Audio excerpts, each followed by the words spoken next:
Film fans, the world is ending, and we got the best movies to talk about right now, so come right back. Ah!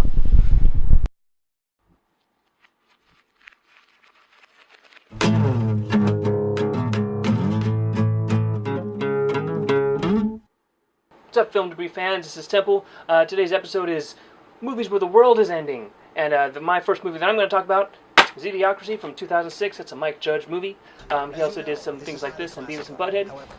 This has Luke Wilson, Maya Rudolph, Dak Shepard, Terry Crews is in that. It's a world where the future is kind of terrible, very terrible, and the president of the United States now is like an American gladiator, and he does these big things in the pit where they fight giant monsters and stuff like that. But all the world is all made of, well, there's no plants anymore in the world, and they've been trying to feed the plants Gatorade, but for some reason, the plants love electrolytes, but it's just not working. So now we got no plants and just a terrible world. And Luke Wilson, I think he falls asleep somewhere in a chamber or something, and he wakes up in the future, and all this terrible stuff is going on, and he's trying to figure out how he can help the situation, make things better. It's a very silly, funny movie. It's probably Mike Judge's silliest thing, but it does have a lot of his humor and observations, a lot of observations on the way that people are. But Idiocracy is very funny. It's a very good observation on the human race and where we could end up on our worst days. Idiocracy, very good. Check it out. So my first pick would be the 2004 movie The Day After Tomorrow.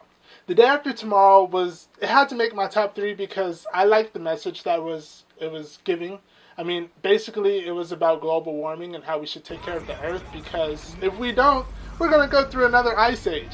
And that's what happened in the movie. The effects were pretty good. They were taking out some really monumental stuff. I mean, we had the Statue of Liberty get overrun by a wave. All of New York was pretty much flooded. Everything was getting frozen over because there were 3 hurricanes, and the hurricanes were pulling down the air so fast it didn't have enough time to warm up. So everything that it was touching was instantly freezing. Instantly freezing. It has a few names in this movie that I know. It's got Dennis Quaid, Amy Rossum, Jake Gyllenhaal. And I like the way they put him in there because he really seemed young. He seemed like a student or a college student. And in a lot of his other roles, he seems a little older. So I like how they portrayed him in this movie. Even though this wasn't an action movie, it had action movie moments. Meaning when the flood was coming, because the whole climate was off, the waves were really over-flooding everything. And people were running from the waves, and it was just going all in New York. That was pretty crazy, as far as an action. And it was just giving a powerful message. We need to take care of the climate, and we need to take care of the earth. So hopefully we do that, and we don't actually have to live through another ice age. So my first pick would be The Day After Tomorrow. I will kill to protect it. Put that hand on me again, you won't get it back. All right, you want to do it the hard way.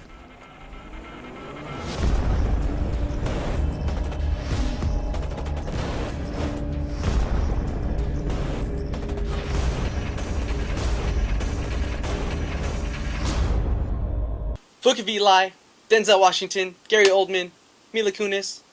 Check it out. Alright, the next movie I'm going to talk about is 2011's Take Shelter. It was directed by Jeff Nichols, starring Michael Shannon and Jessica Chastain. Jessica Chastain is in every movie nowadays, so that means that she's in this one too. That makes sense. This is one of every movies that's out. And Michael Shannon is in every good movie. That's not quite true, but he's going to be, I think he's a name you're going to see a lot, and maybe when Daniel Day-Lewis finally decides to stop winning awards, Michael Shannon and some other actors can start winning some awards. This 2011 director, Jeff Nichols, Take Shelter, is about this guy who has a parent who had some mental problems, and he's coming to an age where he's starting to feel some of the symptoms that his parents had, and he's having some mental problems. And one thing he's seeing that nobody else is kind of seeing is things in the sky and tornadoes and these birds that are flying around, and he knows that there's a storm coming, but no one's going to believe him.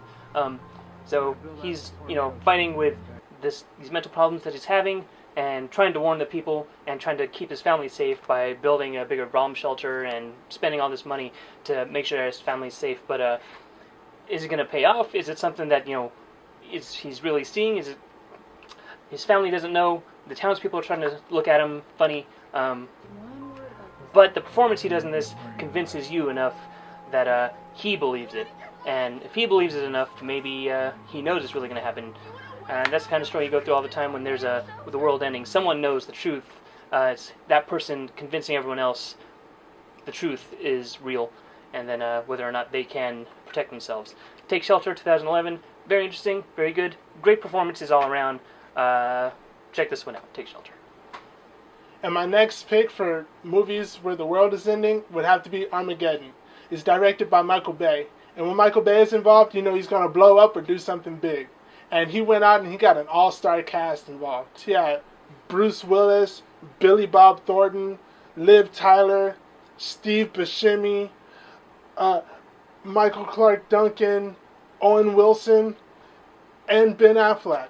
Now, we all know the principal story of this movie is that an asteroid is coming. It's the size of Texas. Once it hits the Earth, it's pretty much over for the Earth. But the real story, the underlining story, is about Ben Affleck. Ben Affleck loves this girl. Her name, who cares? It's Liv Tyler. So that's all you need to know, And her father is like this, big time father. The guy really wants to impress him, but he's not. And it's Bruce Willis, and it's about sacrifice. He loves this girl, but he's willing to sacrifice himself for the greater good of the world. The world. But only then does her father see that maybe this guy really is the right guy for my daughter. So instead of letting him sacrifice himself, I'm going to sacrifice myself. So now she's going to have even more daddy issues than she does now. Powerful stuff. I mean, wow. What more do you need in a classic movie? I mean, there's music, there's singing, Aerosmith, leaving on a jet plane, there's astronauts, airplanes, asteroids, falling rocks, and people dying all over. This is a good movie. So, it's really amazing. Go see it. Check it out. My second pick.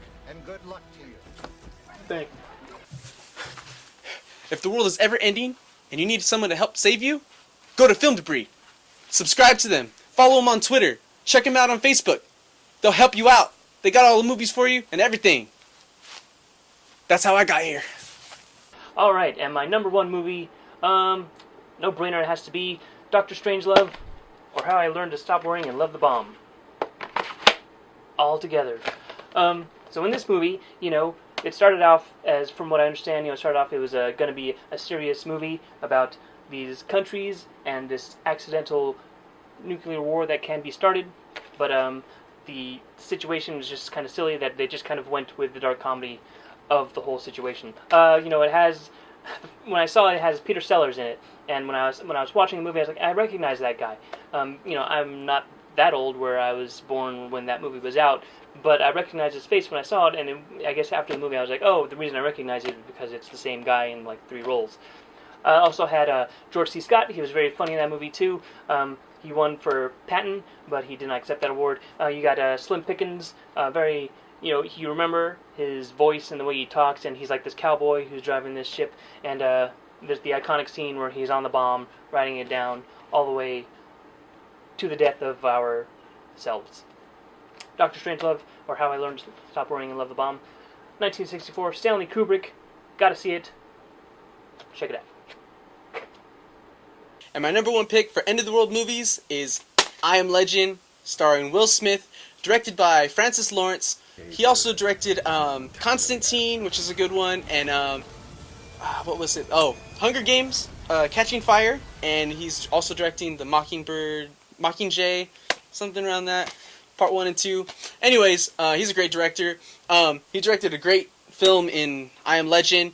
It's about Will Smith. It's the end of the world, and I guess something happened where they cured for cancer, and then something wrong happens, and all these people start getting diseases and whatnot, and they ended up destroying the world, and he's the only one left that's cured, because he's a scientist going through and doing different tests on these zombie-looking thingies or whatever, and it's just Will Smith and his dog, and they're trying to save the world or save this disease from the world.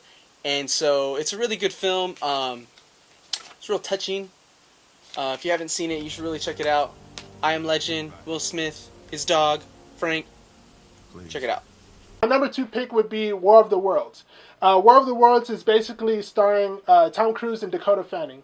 Aliens come down to the Earth and they're disrupting our shit. They're about to mess up the world and everything in the whole. So we're full of terror. I mean, they're blowing up people and shooting stuff and shooting people and blowing up stuff. And they're just coming down here with all that thuggish ruggish and just making a lot of hostile activity. But we have a secret weapon that they don't know about. And I'm not going to tell you what it is. You're just going to have to watch the movie. Another highlight of this movie is it was actually directed by Steven Spielberg. So if you're a big Spielberg fan, this is another one of his movies. You can go check it out. I mean, so other than aliens coming down and almost blowing up the Earth, he just wants to see his family. So he and his daughter basically take a road trip because that's the perfect time to do that. And he wants to go see his wife, or his ex-wife and kids. He's all about the people. Not only is he a savior and he's fearless because he's taking on aliens and overall global disruption, but he's trying to rekindle that fire with a long-lost love. Well-rounded. Way to go, Tom Cruise. Way to go. Alright, listen up. I'm going to need you guys to subscribe to Film Debris. Follow us on Twitter, @Film Debris. Check us out. Follow us on Facebook as well. Leave us comments. I mean, it's not that hard to put something in the comments. I want to hear some dislikes, some likes, ideas from you guys that we can use for this show. And maybe we'll see you on this show. Alright? Can you do that for me? Appreciate it. Thanks.